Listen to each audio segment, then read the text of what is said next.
अॼु पाण ग़रीबनि जी झूपड़ी जेका अदबी गुलदस्ते में कविता रखियल आहे उहा किशनचंद बेवस लिखी आहे। उन जे बारे में ॼाण हासिल कंदासीं।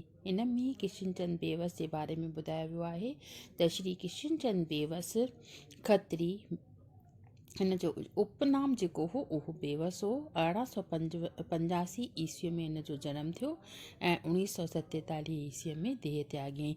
नए दौर जो बानी शाइर करे मञियो वियो आहे। हुन सिंधी शाइरीअ खे नओं मोड़ ॾिनो। संदसि शाइरीअ में वक़्त जी सही तर्जमानी मिले थी, माना ही वक़्त जे अनुसार हिन जेके बि कविताऊं लिखियूं आहिनि उहे वक़्त जे अनुसार लिखियूं आहिनि।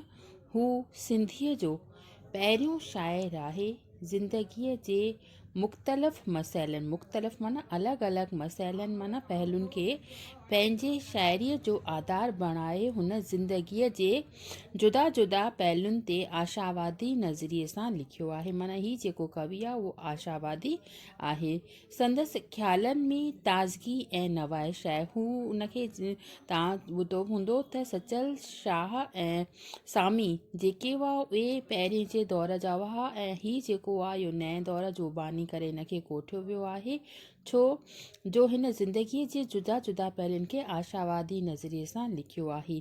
संदसि ख़्यालनि में ताज़गी ऐं नवाण आहे। संदसि ॿोली सवली सुपक ऐं पुरअसर माना ॿिए जी दिलि ते असरु कंदड़ आहे। बेवस हिकु प्राइमरी स्कूल में हेड मास्टर हो। हुन ॿारनि लाइ पिणु ख़ूब लिखियो आहे। हू सिंधीअ में बाल साहित्य जो पायो विझंदड़ करे मञियो वियो आहे। संदसि कविताउनि जा मुख्य मजमूआ आहिनि शेर बेवस, शीरीन शेर, सामूंडी सिपूं, मौजी गीत जेके हरी दिलगीर सां गॾु हिकु गुटके में आंदल आहिनि ऐं बेवस गीतांजलि वग़ैरह। हुन जे नाटकनि जा मुख्य मजमूआ आहिनि इंडलठ ऐं प्रीत पुॼारण वग़ैरह। संदसि सभु रचनाऊं कठियूं करे सॾ पड़ाॾो साॻियो 1984 नाले वॾे पुस्तक जे रूप में वरी छपायूं वयूं आहिनि। माना जेके बि ही किताब आहिनि उन्हनि जो हिकु गुटको निकितल आहे सॾ पड़ाॾो साॻियो। उन में हिन जूं सभु रचनाऊं गॾु करे हिकु ई वॾे ग्रंथ जे रूप में सॾ पड़ाॾो साॻियो जे रूप में उनखे छपायो वियो आहे। मतिलबु अगरि कंहिंखे बेवस जी जानकारी ॾियणी त रुॻो सॾ पड़ाॾो साॻियो गुटको ग्रंथ उनखे हथु करिणो पवंदो ऐं उन में हिन जूं सभु मौजी गीत, सामूंडी सिपूं, शेर बेवस, शीरीन शाइरी सभु जेके रचनाऊं हिन में गॾु कयल आहिनि ऐं तमामु सुठे नमूने सां उहो बाइंड थियल मोटो किताबु आहे। तव्हांखे बि उन मां ज्ञान हासिलु करणु खपे। लाइब्रेरीअ में वञो, लाइब्रेरीअ मां उहो किताबु हासिलु कयो ऐं उन बेवस जे बारे में जेका आहे तमामु तव्हांखे सुठी ॼाण उन मां हासिलु थींदी। अॻिते ॿुधाए थो हिते त ग़रीब ॻोठाणा बीमारियुनि डप लोभ ऐं ईखा खां आजा पंहिंजे झूपड़ियुनि में सचे सुख ऐं संतोष सां रहनि था। मतिलबु ग़रीबनि जी झूपड़ीअ में रहंदे बि उन्हनि खे ग़रीबनि जी कखाई झूपड़ी में रहण लाइ उनखे को बि अरमान कान्हे, बल्कि कविअ उन झोपड़ीअ जूं जेके आहिनि हिते पढ़ंदासीं पाण पहिरों में त उन जूं ख़ासि उन जूं ख़ूबियूं ॿुधायूं अथई त उन्हनि खे कहिड़ो न उन में झोपड़ीअ में रहण सां आनंदु अचे थो। हू मगन लॻा पिया आहिनि, ख़ुशि लॻा पिया आहिनि पंहिंजे झोपड़ीअ में। हुननि ते कुदरत पिणु महिरबानी आहे। हू पाण में सिक ऐं सहकार सां रहनि था। इन करे शाइर मालिक दर वेनती थो करे त अहिड़नि गुणनि सां भरियल संदसि अजो सदाईं क़ाइमु रहे। मतिलबु उन में एतिरा गुण आहिनि जेके ग़रीबनि जी झूपड़ीअ में ग़रीब माण्हू खे ॾिसण में अचनि था त उन्हनि जी ग़रीबनि जी झूपड़ीअ खे चाहे थधि अचे त उन्हनि खे सीउ न पवे, बरसाति अचे त उन्हनि खे बरसाति जा छंडा जेके आहिनि उहे मौज ॾियनि ऐं गर्मी अचे त उहा उन्हनि जे लाइ पिणु हिकु ताक़त महसूसु करे उन में हू पंहिंजो मज़ो माणनि। उन्हनि खे को बि दुख ओझो न अचे, उन्हनि जे अॻियां न अचे, हू पंहिंजे ई मस्तीअ में मस्तु रहनि। त हिन में पहिरां जे रूप में ॿुधायल आहे त हिन में पहिरीं जेका पहिरां आहे मिसरा आहे, उन में ॿुधाए थो कवि त जा आहे जाइदाद न वरसे बबाल खां। उहा जाइदाद कान्हे जीअं असांखे जाइदाद जे रूप में जॻहियूं मिलंदियूं आहिनि, त ग़रीबनि जी झोपड़ी जेका आहे उहा जाइदाद कान्हे का। थींदी न जेरे ॿार जे गिरवीअ जे ख़्यालु, उनखे गिरवी बि नथा रखे सघूं, उन्हनि खे कंहिंजे अंडर में असां गिरवी या व्याज ते नथा रखे सघूं। ओनो न जंहिंखे को जोखो जंजाल खां, जंहिंखे को बि ओनो कोन्हे, जंहिंखे को बि आसिरो कोन्हे, को बि जोखिम कोन्हे, को बि जंजाल कोन्हे। हल्की रहे जा हियां ते सवली संभाल खां, उहा हियां ते माना पंहिंजी दिलि ते हल्की आहे ऐं संभालण में पिणु सवली आहे। अहिड़ी आहे ग़रीबनि जी झोपड़ी जंहिंमें गुरूर जर न सरासर सॻे घड़ी। उन में गुरूर माना अभिमान त बिल्कुलु नाले मात्र बि कोन्हे को। सरासर सॻे घड़ी घड़ी माना उन जे अंदर में जेके ग़रीब जेके माण्हू उन झोपड़ीअ में रहनि था, उन्हनि में अभिमान जी भावना त जेका आहे उहा हिकु जरी मात्र बि कान्हे, हू पंहिंजे ई मस्तीअ में मस्तु रहनि था। इन्हीअ करे कवि जेको आहे धणीअ जे दर इहा ई आराधना थो करे, इहा प्रार्थना थो करे त अल्लाह जुरे मशाल ग़रीबनि जी झोपड़ी।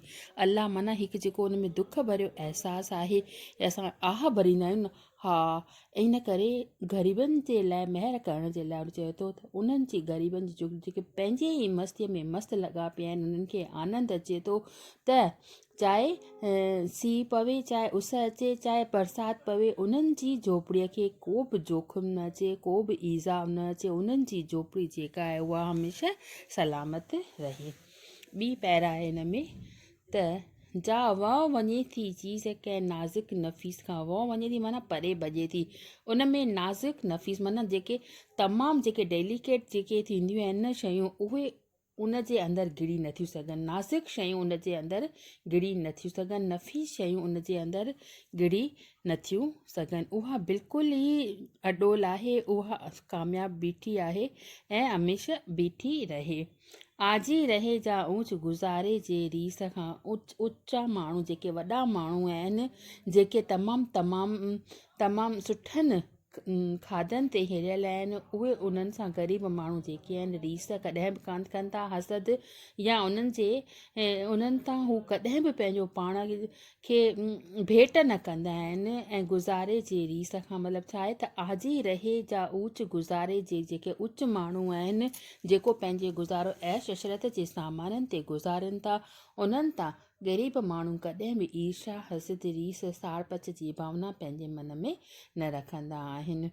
पिण थी पनाह में रहे हासिद हरीस खां। पिण थी पनाह में रहे मतिलबु पंहिंजे ई पनाह में, पंहिंजे ई ओसीड़े में रहे थी, कंहिंजे बि उहा गर्ज कान थी कढे। रहे हासिद हरीस खां, कंहिं बि शइ खां उहे ग़रीब माण्हू जेके आहिनि उहो हासिद नथा कनि, मतिलबु साड़ पच जी भावना उन्हनि में कॾहिं बि कीन अचे थी। धारे न ख़ासि ख़ौफ़ को खूनी खबीस खां। उन झोपड़ीअ में कंहिं बि खून थियण जी का बि संभावना कान्हे का। जे कुर्फ़ ऐं कड़े रहे सोगी संदूकड़ी। उन में को बि कुर्फ़, को बि तालो नथा लॻाए सघूं, को बि कड़ो, छो जो उन में का अहिड़ी मूल्यवान शइ पई कान्हे का।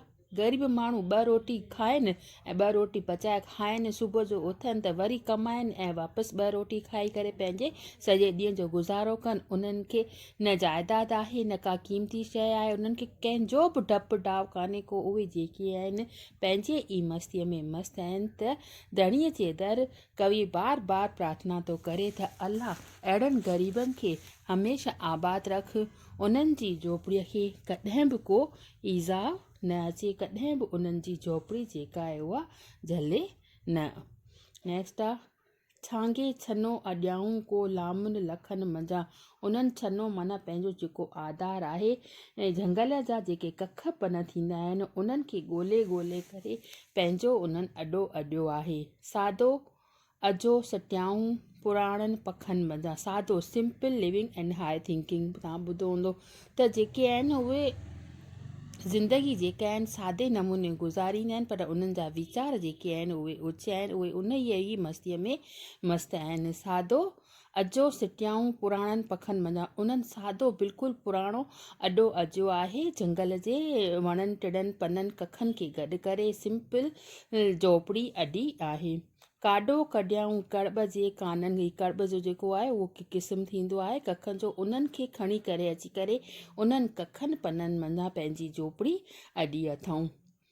पोरियो पटियाऊं पाण में सर्तन सखनि मञा। पंहिंजो सखनि में पंहिंजे दोस्तीअ में मिली करे तमामु घणो पोरियो तमामु घणी जेका आहे उन्हनि कोशिशि करी आहे ऐं तमामु घणा कमकार करे करे पोरिया हीला हवीला हलाए करे उन्हनि पंहिंजी झोपड़ी अॾी आहे त उन्हनि जी झोपड़ीअ खे जेको आहे को बि ईज़ाउ न अचे, को बि उन्हनि खे ॾार बि न पवे, हिकु थोरी सी बि उन में दुखी भावना न अचे।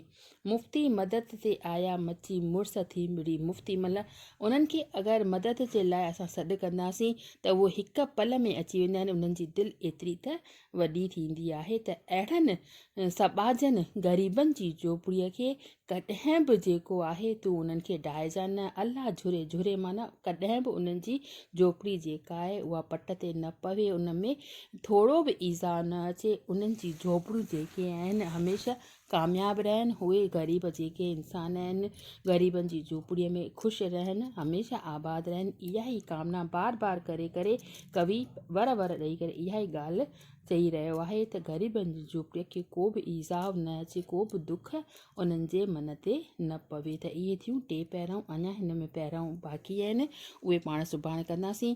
त हीअ जेका कविता आहे उहा पिणु इम्पॉर्टेंट आहे। इन्हनि खां अगरि मैथ जो मतिलबु न आयो हुजे सम्झ में त तव्हां मूंखां पुछी सघो थियूं।